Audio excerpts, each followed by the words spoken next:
paranormais e sobrenaturais. Eu sou Cris Yanovitch e hoje nós estamos aqui para iniciar o nosso curso de investigação paranormal.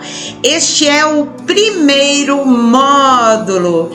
Então, em primeiro lugar, eu vou pedir para você curtir o vídeo, se inscrever no canal e acione o sininho para receber as novidades. Compartilhe esse vídeo, isso também ajuda muito na nossa divulgação e para manter esse canal sempre ativo.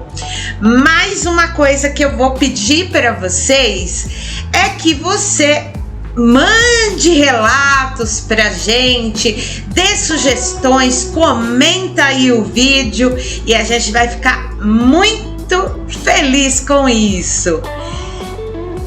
E quem é a equipe paranormal e sobrenatural? Nós somos uma equipe voltada à investigação paranormal com o objetivo de ampliar os conhecimentos sobre aquilo que é considerado sobrenatural, que está além do natural.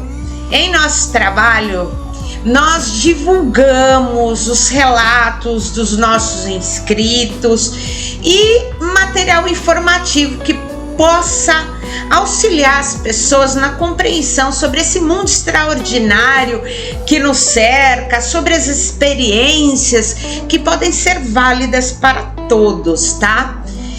Nós não temos aqui uma questão religiosa, nem uma visão religiosa ou mesmo doutrinária a respeito desses fenômenos apresentados e deixamos aí o nosso canal aberto ao debate e às mais variadas opiniões aí sobre o tema.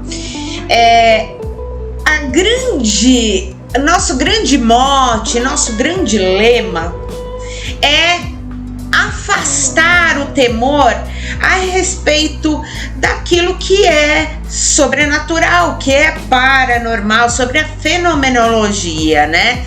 Já que assim, a gente foi educado a temer aquilo que a gente não compreende. A gente, ao invés de pesquisar, nós nos refugiamos no receio e no medo. Então, assim, a nossa missão é abordar o sobrenatural de modo que se eliminem esses medos, né, que aí permeiam o assunto paranormal e a sua fenomenologia. E em primeiro lugar, o que é investigação paranormal? Bom, a investigação paranormal é a pesquisa de locais que apresentem fenômenos sobrenaturais, paranormais, assim como a dedicação à investigação dos indivíduos que estejam no entorno desses lugares. É a averiguação de todos os elementos que estejam conectados a esses acontecimentos e as suas consequências e tudo que se relacione aos fatos apresentados. Bom, então a gente aqui não está excluindo o histórico de um lugar, a gente não está excluindo os indivíduos como origem destes fenômenos, certo? Então, todo tipo de informação para uma investigação paranormal é importante. E dessa forma, o investigador paranormal tem que levar em consideração em suas pesquisas, em primeiro lugar, os indivíduos, como a gente estava citando, que estão relacionados aos processos paranormais, aos fenômenos que estão ali acontecendo, né? A idade, fator psicológico, a gente vai explicar isso melhor, tá? Processos psicológicos, emocionais, físicos, o humor das pessoas que estão ali, a religiosidade, crenças e doutrinas, né? E tudo que está relacionado a este local. Eu devo explicar nesse ponto que a gente tem a falsa ideia de que as casas, os locais é que são assombrados. E muitas vezes está relacionado ao indivíduo. Há um ou mais indivíduos que estão ali no entorno. Às vezes não é o local que é assombrado, mas sim um indivíduo. O passado histórico do local é importantíssimo. Eu sei que é muito difícil a gente pesquisar aqui no Brasil, em outros locais do mundo é muito mais simples você entender esse passado histórico, né? Mas aí nós temos a internet ao nosso dispor, nós temos os jornais, nós temos as revistas e os arquivos destes para que a gente possa entender o histórico daquele local, daquela região, do entorno, tá? Não adianta. Às vezes a gente, por exemplo, vai se deparar com uma casa assombrada, vamos dizer assim, e muitas vezes a origem não está nem na casa. Pode estar num local ao lado, na frente, ou seja, que está ali no entorno. Você também pode trabalhar aí entrevistas com os vizinhos, entrevistas na região, além dessa busca que eu disse aí nos meios de comunicação. Energia telúrica. Isso está baseado na radiestesia, A radiestesia diz que a energia telúrica é extremamente prejudicial aos locais que as pessoas frequentam. Aonde existe energia telúrica? Aonde existem lençóis de água subterrâneos, presença no solo de material radioativo, matéria orgânica enterrada, entre outros. A radiestesia é uma forma de pesquisa energética do local. Depois a gente vai ensinar você a trabalhar com a radiestesia e também, de certa forma, com a radiônica, que é a cura desses locais, para que a gente possa amenizar a energia telúrica, tá? Mas para que você tenha uma ideia do que é, então antigamente as pessoas costumavam procurar um lugar para construir as suas casas, né, os seus comércios, utilizando uma espécie de forquilha, e assim procuravam um lugar com energia adequada. Essa forquilha é um uso rudimentar da radiestesia, certo? E um uso muito sábio, tá? Passado histórico, é o que eu disse, estudar a história do lugar é importante e às vezes está relacionado com a radiestesia negativa, um diagnóstico negativo de um local. Nós temos também aí que investigar os tipos de fenômeno apresentados. A gente vai aprender os nomes científicos de cada coisa, né? E a gente vai entender o quanto há de agressividade nessa fenomenologia, o quanto se aparece, porque isso é importante, certo? Uma aparição que surge mensalmente pode ter menos ou mais importância do que uma aparição que é diária, ok? Também analisamos aí a agressividade desse fenômeno, o quanto é capaz de assustar grandemente os habitantes de um local, por exemplo, ou mesmo até a questão da violência física, certo? Nós temos, assim, como experiência, muitos casos onde surgem arranhões nas pessoas, onde a telecinese, a capacidade paranormal de movimentar objetos, é capaz de, por exemplo, atirar objetos nas pessoas, entre outras coisas, tá? A gente também leva em consideração as explicações normais, lógicas, científicas para a existência daquele fenômeno. Então, por exemplo, tá? O barulho de alguém subindo uma escada de madeira é um fenômeno paranormal? Nem sempre é. Se você levar em consideração que, por exemplo, a madeira, ela, de acordo com a temperatura do local, ela expande e se restringe. E dessa forma, isso pode ocasionar estalos que podem ser confundidos, por exemplo, com passos, tá? E a possibilidade de fraude, é claro que todo investigador paranormal entra num local sempre analisando uma possibilidade de fraude, mesmo que não pareça, certo? E por onde a gente começa? A gente sempre inicia com uma entrevista com os indivíduos que estão envolvidos com os fenômenos paranormais.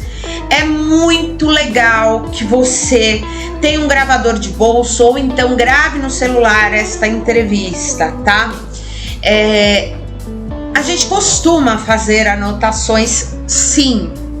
Anotações, digo, num tablet ou mesmo com papel e caneta, certo? Mas a gravação é um registro muito importante. Por quê? Para que nada seja perdido, para que nada seja ignorado. Às vezes a gente ouve mais de uma vez essa gravação para entender a dinâmica desse fenômeno paranormal que está ocorrendo ali, né? E às vezes a gente acaba não dando importância para certas coisas durante ali a entrevista, no calor ali da coisa, e a gente ouvindo depois, a gente encontra aspectos relevantes que a gente acabou não levando em consideração. A gente sempre pede que os acontecimentos sejam descritos assim com minúcias, né? Coisa do tipo assim, aparece, mas antes de aparecer aquele espectro, inicia-se um cheiro de cigarro, por exemplo. Então, peça que as pessoas sejam sempre minuciosas e que esses fenômenos sejam descritos, de preferência em ordem cronológica. E esse procedimento visa encontrar quais são os gatilhos que tenham iniciado os fenômenos paranormais. E em não raras ocasiões eu vou dizer para vocês que mulheres grávidas, pessoas com males psicológicos e emocionais e adolescentes, geralmente numa faixa entre 11 anos até mais ou menos os 16, né? Eles podem ser, sim, a origem dos acontecimentos sobrenaturais. Inclusive de fenômenos poltergeist. Então, o que são esses gatilhos? Eles são situações, atitudes, ações, até pensamentos em indivíduos que deflagram, que iniciam os acontecimentos paranormais. Esses podem ser várias coisas, pode ser uma mudança recente para um local, a chegada de pessoas novas a uma localidade, períodos de estresse, descoberta de objetos, mesmo que não estejam inteiros, novas práticas religiosas ali, por exemplo, numa família, ou então doutrinárias, e magia maléfica ou bruxaria, que aqui no Brasil é o tão conhecido trabalho feito, tá? Bom, estas questões com relação às emoções, a forma como as pessoas têm uma dinâmica ali naquele ambiente, são essenciais para que nós compreendamos se o gatilho não é um indivíduo, certo? Bom, então, às vezes, em alguns casos, nós não temos seres incorpóreos, e aqui seres incorpóreos a gente está englobando muita coisa. Depois, num próximo módulo, a gente vai tratar disso, mas para que vocês tenham uma base, a gente está levando em consideração os seres incorpóreos, desde o fantasma, ou seja, um espírito ou mais, mas a gente também leva em consideração aqui seres extradimensionais, a presença de seres extradimensionais. E o que são esses seres? Podem ser chamados de alienígenas, de ETs, né? E a gente também vai levar em consideração seres elementais e naturais. A gente está levando em consideração por quê? Porque estes seres, quando desalinhados, ou seja, fora de sua função normal, eles podem ocasionar fenômenos muito sérios. A exemplo do Banshee, né? Que é aqui no Brasil, de certa forma, é o gritador, né? Que são seres naturais que, quando desalinhados, eles podem promover uma assombração muito, muito relevante, importante e às vezes até agressiva, tá? Bom, a gente também soma aí, no caso do indivíduo, a ideia de que alguns sujeitos, algumas pessoas têm dons especiais, ou então mediunidades, chame como você quiser, e que apontem no sentido da produção de efeitos físicos. Eu vou te dizer que, por exemplo, um médium que trabalha com energias muito próximas do material pode promover, sim, efeitos físicos e fenômenos notáveis. Bom, as pesquisas, né, geralmente indicam que esses indivíduos que são eles a origem do fenômeno, normalmente eles desconhecem que o são. Então, eles até chegam a temer os fenômenos quando eles são, na verdade, ali o ponto de onde parte a fenomenologia, certo? Geralmente, quando a gente encontra pessoas que são origem do fenômeno paranormal, a gente encaminha a terapia psicológica convencional a um profissional habilitado e também até para situações onde exista um trabalho e controle mediúnico, como centros espíritas, né? Ou algo de acordo com a fé do indivíduo. É muito importante que você respeite, tá? Aliás, entrando nesse campo do respeito, da situação, do fenômeno em si, o primeiro passo para iniciar uma investigação chama-se respeito, tá? Não empregue o seu julgamento com os atendidos, respeite as suas crenças, as suas convicções, assim como aquilo que ele relata. Para você, às vezes, pode parecer algo mentiroso, exagerado, pode parecer algo que não deveria causar tanto medo, mas entenda, cada pessoa é diferente. Muitas vezes o que te assusta não assustará o outro e vice-versa. Muitos investigadores pecam ao não levar em consideração a fé e a convicção dos indivíduos que estão ali imersos naquele fenômeno paranormal.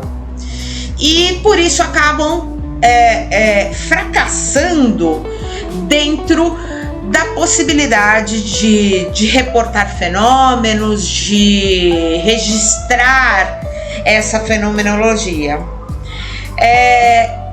As possíveis assombrações, por exemplo, que estão próximas a um católico, não serão as mesmas que envolvem, por exemplo, um judeu, um muçulmano, um candomblessista, né? E até entre cristãos, por exemplo, entre o católico e o evangélico, a assombração pode variar e variar imensamente. Aí na apostila de vocês, a gente exemplificou o fato de que uma assombração que atue dentro dentro de uma casa de ordem evangélica, vai manifestar muitas vezes a possibilidade de demônios, certo? Eu particularmente, sem influenciar ninguém, né, interessante ponto de vista, eu vou dizer para vocês que eu não creio em demônios, certo? Mas muitos investigadores creem e a gente respeita da mesma forma. Mas eu vou dizer que se você fizer uma análise quantitativa de possíveis aparições de algo que a gente entende como demônio em lares evangélicos, é bastante grande. Agora, se você estiver investigando um lar muçulmano, por exemplo, dificilmente você vai encontrar um demônio, porque eles não creem nisso. Então a manifestação vai ser muito semelhante à de um djinn maligno, né? Que isso pertence à crença e à fé daqueles habitantes, certo? Esse mesmo respeito deve ser levado conosco em 100% do tempo, mas quando você entra em um local assombrado, ele deve estar presente. Não subestime e não desrespeite os seres que estão ali. Então peça licença para entrar. Peça que todos da sua equipe peçam licença para entrar. Diga isso em voz alta e não mentalmente, certo? Apresente-se, diga o que está fazendo ali, o que você vai fazer, diga que utilizará aparelhos, apresente a sua equipe se houver, né? E a sua intenção ali, então, que deverá ser explicada, que você está documentando, que você está pesquisando, certo? E se você optar por uma equipe que vai levar auxílio, né, de alguma forma, um auxílio espiritual, vamos dizer assim, então diga sempre que, se eles desejarem, você estará lá para auxiliá-los. Mas lembre-se, você é um soldado. Não, você é um pesquisador. Você não vai lá para jogar bola de energia, que nem o Hadouken do Ryu, do Ken. Você vai lá para pesquisar. E se, como eu disse, você optar em levar o auxílio de alguma forma, que você seja sempre respeitoso aos seres que estão ali. Bom, se você tiver alguma crença religiosa, reze, ore, medite, ou qualquer ação nesse sentido, você pode fazer. Elas são muito eficazes, desde que você acredite no que você está fazendo, certo? Não adianta, se você é católico ou se você é espírita, enfim, você utilizar o Pai Nosso que está no céu, santificado seja o vosso nome. Nossa, precisa pintar o teto. Não, tudo tem que ser feito com muito foco, com digamos assim, fazendo a tua oração, a tua meditação, o teu processo, sempre com muita fé e colocando aí o teu coração nisso, certo? Bom, isso traz dois benefícios ao mesmo tempo, tá? Além da óbvia guarida espiritual, da defesa espiritual, mas isso psicologicamente, para quem está envolvido ali no plano físico e para os seres que também estão ali, é muito potente. Mas isso não quer dizer que você deva se curvar aos desejos ali do promotor da assombração, do incorpóreo que está ali, certo? Seja sempre firme, porém profissional. Você pode oferecer conforto dependendo do ser, ele vai ver em você a tábua de salvação, certo? E demonstrar confiança, segurança é essencial e imprescindível. E você pode me dizer esse ponto: caramba, Cris, eu tenho medo de fantasma, mas eu tenho interesse em ser investigador paranormal. Não se preocupe, não esquente a sua cabeça, porque você não é o único. Estudos recentes demonstram que quase 80% da população mundial tem medo de fantasmas. E há até um nome científico para isso, né? Que é espectrofobia ou fasmofobia. Bom, isso ocorre por quê? Porque nós somos doutrinados a entender que os mortos são perigosos. Isso desde o surgimento das primeiras civilizações, das primeiras formas religiosas. Na verdade, as primeiras formas religiosas, que a gente entende como sendo o xamanismo, né? Eles surgem lá na pré-história. E por quê? Porque o mundo não entendia o que acontecia. Quando, por exemplo, alguém que morreu aparecia em espírito. Então, começam a aparecer formas, maneiras de se contornar essa questão do relacionamento com a morte e com o espiritual. O que a gente entende desde pequena é que o espírito, tá? Mas aqui a gente sabe que é um ser incorpóreo, deve ser tratado com cautela, encarado como um perigo potencial, como uma bomba relógio, né? No entanto, a gente se esquece de que aqueles seres têm sentimentos, têm emoções, têm anseios, têm receios, né? E eles apenas não têm um corpo físico, né? E em grande número de casos, né, a maioria esmagadora, eles foram humanos e são humanos ainda que não detenham um corpo material, certo? Então, da mesma forma que você tem medo deles, muitas vezes eles também têm medo de vocês, tá?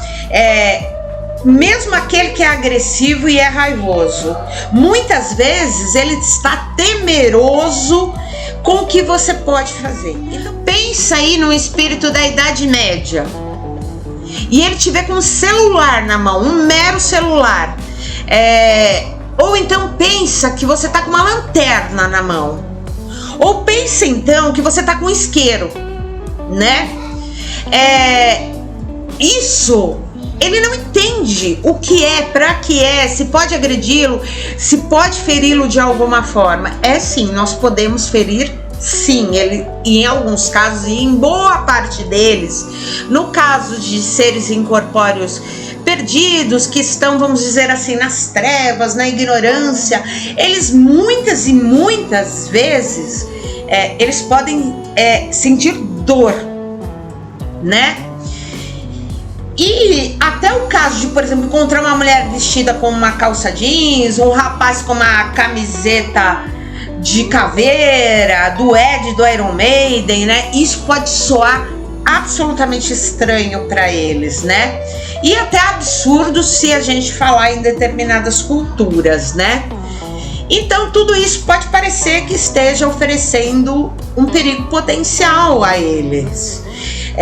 Da mesma forma, pensa assim, que um disco voador pousou hoje aí na sua rua. E aí descem alienígenas vestidos com macacões prateados metálicos, né? Colados no corpo e com um aparelho na mão que você absolutamente desconhece. Vai causar pânico? Óbvio. As pessoas não saberiam a intenção desses extraterrestres, já que não conhecem aqueles aparelhos estranhos que eles estão carregando, e as pessoas iriam pensar que aquilo pode lhes causar algum mal? Iriam sim, certo? Por isso eles seriam temidos, assim como você, investigador paranormal, será temido por seres que não conheçam a sua cultura, não conhecem seus aparelhos esquisitos e as suas atitudes. Então, assim, a gente define aí o que é um fantasma, né?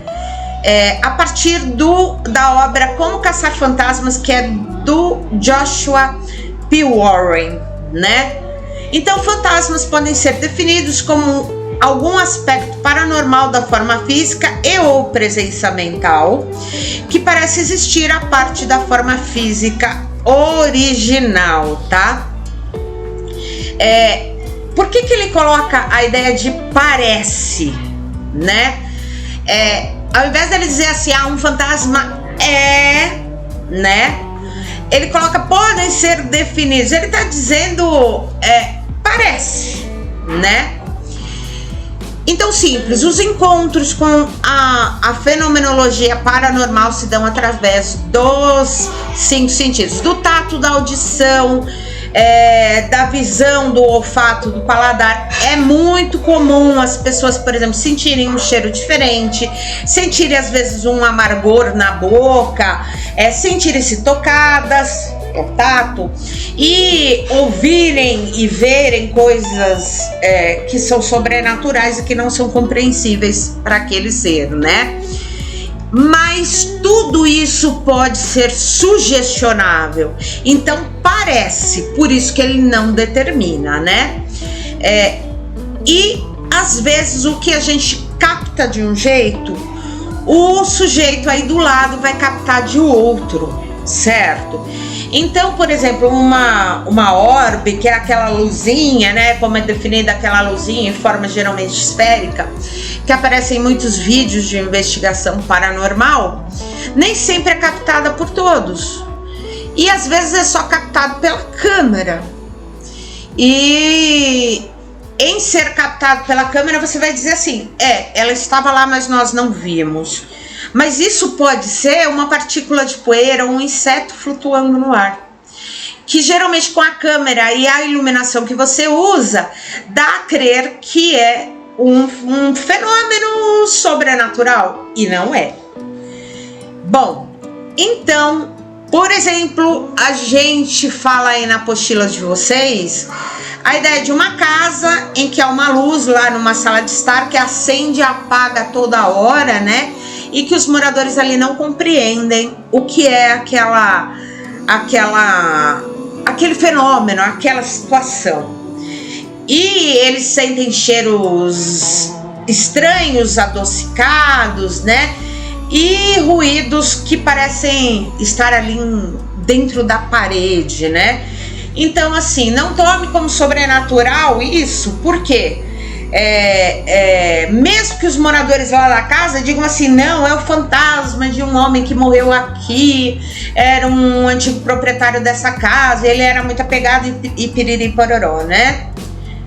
Pode ser um fantasma? Pode, mas pode não ser. É um antigo morador? Pode ser que sim, pode ser que não. Mas pode ser um problema na fiação? Pode, com certeza. Então, fios com problemas podem fazer a lâmpada acender e apagar. O cheiro adocicado pode vir destes fios se queimando dentro lá dos conduítes, porque cheiro adocicado em alguns casos, né, dependendo do material com qual esse fio é produzido, né? E isso pode causar os estalos, né? Assim, de certa forma, tudo isso é muito subjetivo. Para isso, a gente vai aprender ao que é chamado de leitura fria, mas isso em um outro módulo, tá?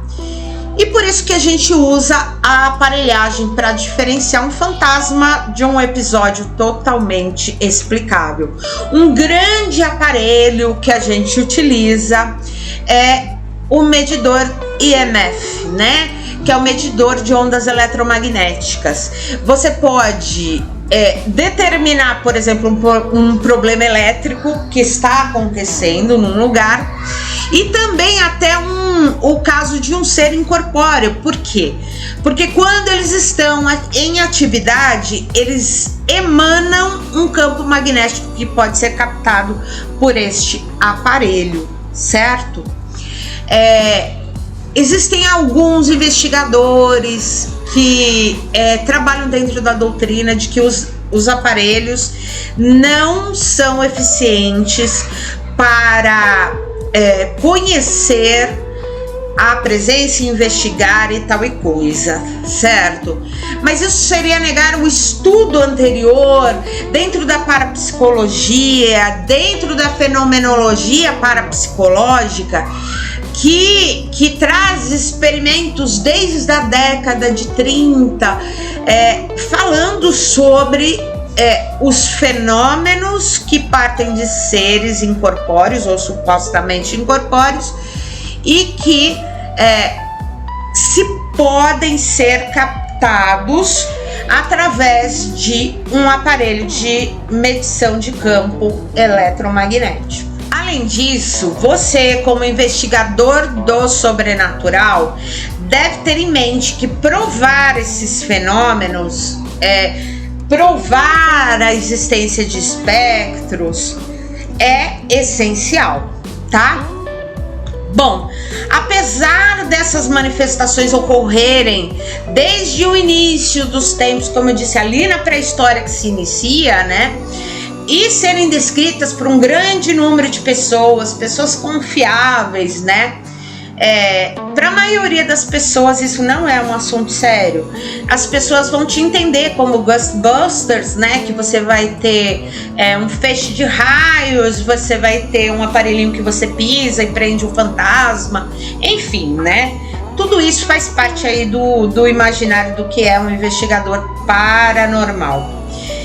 E aí a gente tem que se proteger de situações como a que eu descrevi da orbe, ou então essa que está aí exemplificada na sua apostila. Então vamos dizer assim, você está investigando uma casa que é supostamente assombrada e que através de um gravador você conseguiu captar passos num andar de cima onde não tem ninguém. Aí você vai dizer pra mim assim: uau, Cris, eu consegui documentar, que legal. Realmente é fantástico documentar esse tipo de coisa. É muito, muito, muito importante, né? Mas como é que você vai provar que aquilo foi obtido lá na casa? Muitos vão dizer assim: não, você gravou isso aí na sua garagem, você baixou esse som na internet. Outros pesquisadores até podem falar isso a você. Também, como as pessoas vão saber que não existia ninguém lá no andar de cima? E que estivesse andando e que você estivesse simulando aí os passos que foram captados, né? E qual a diferença entre passos de um fantasma e os estalos normais lá da expansão da madeira que eu comentei com você, né? Bom, a gente estuda desconhecido e isso desperta medo, desconfiança, né? O que a gente tem que ter em mente é que celular, micro-ondas, sinal de internet eram desconhecidos e até improváveis aí em tempos passados, né? Então assim, a gente sublinhou uma frase do grande Carl Sagan, né? Que se você não assistiu Cosmos, assista, maravilhoso. E ele dizia assim: ausência de evidência não é evidência de ausência. Então assim, explicando, né? Quando se falou sobre os micro-organismos que eram invisíveis a olho nu, muita gente achava engraçado, piada, né? Achavam que era motivo de zombaria. Imagina, isso não existe. E só se passou a acreditar nesses micro-organismos ínfimos quando foi trabalhado e produzido um microscópio. Então assim, não é porque parece não existir que não existe. Mediante isso, não leve no seu bolso o senso comum, aquele conceito leigo a respeito das coisas, ou então aquela ideia do cinema a respeito do que é uma assombração, né? Então, vamos pensar e começar a pensar como um pesquisador do sobrenatural. Então, assim, uma assombração pode te fazer mal? Pode. Ah, então eu tenho que ter medo. Não, porque isso só acontece se você permite. Um fantasma pode te seguir até a sua casinha? Pode, sim. Ai, que medo. Só se você deixar que ele te siga, certo? A gente vai aprender técnicas para não permitir que isso aconteça, tá? Bom, então um fantasma é um ser humano, é um ser que, embora esteja destituído aí do seu corpo material, ele tem sentimentos, ele tem emoções, é o objeto do seu estudo, é a comprovação de algo que há muito tempo aí o ser humano procura, de que existe vida além da morte, de que existe um mundo espiritual, um mundo imaterial, né? E que, por exemplo, a morte não extingue uma consciência, certo? As vítimas de uma assombração, isso é um item muito importante para a gente pensar. Então, há locais assombrados e pessoas que são assombrados, e isso é imprescindível para que você leve em consideração aí nas suas investigações. O primeiro caso, que é o caso da casa assombrada, num local assombrado, a gente chama de possessão local. É quando as assombrações tomam um lugar para si, por qualquer motivo, e podem passar a importunar aí os invasores materiais. Às vezes é intencional, às vezes não é. No caso de uma assombração relacionada a uma pessoa, a um morador, né? Então há um ou mais espectros que perseguem, de propósito ou não, a uma pessoa específica, um sujeito ou até um grupo específico, né? Por alguma razão. E vai causar toda sorte de problemas, né? E a isso nós damos o nome de possessão. Então, quando falamos de uma casa, um local assombrado, possessão local. No caso de um indivíduo ou um grupo de indivíduos assombrados, nós falamos e tratamos como obsessão. O que essas duas coisas têm em comum? É preciso que hajam duas coisas que são importantíssimas para ocorrer uma assombração e para ocorrer a fenomenologia paranormal, que são afinidade e energia. Afinidade é a emanação psicológica, emocional, que indica a frequência vibratória de uma pessoa ou de um grupo e que vai determinar a atração entre os seres, entre o encarnado e o incorpóreo.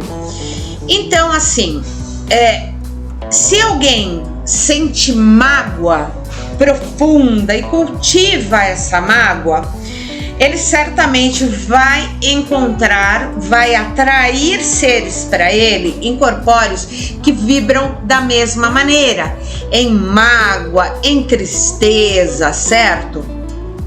Bom, é lógico que assim, não quer dizer assim, eu tô chateada com uma coisa, então já tô atraindo alguém. Não, não tá. Eu tô dizendo que é com relativa constância. A pessoa tem que ter aquele sentimento, aquela emoção, aquele pensamento com uma constância de média a grande, certo? Então, essa atração acontece porque eles estão na mesma vibração energética. É como se a pessoa, quando vibra aí, como no nosso exemplo, em mágoa, ela sintonizasse uma rádio, certo? Ou seja, quem vai ouvir a rádio dela? Só quem sintonizar a mesma frequência, tá?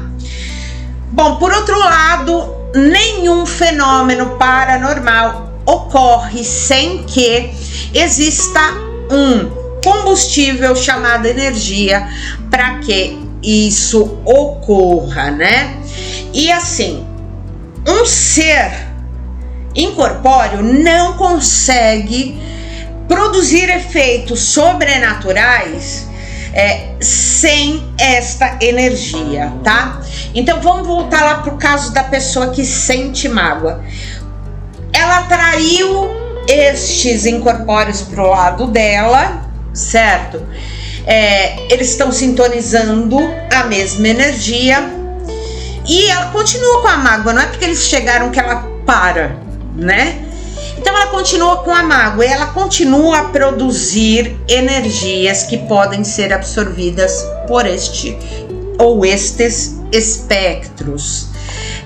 E essas forças vão ser aí a gasolina que coloca fogo, que vai fazer com que os fenômenos aconteçam.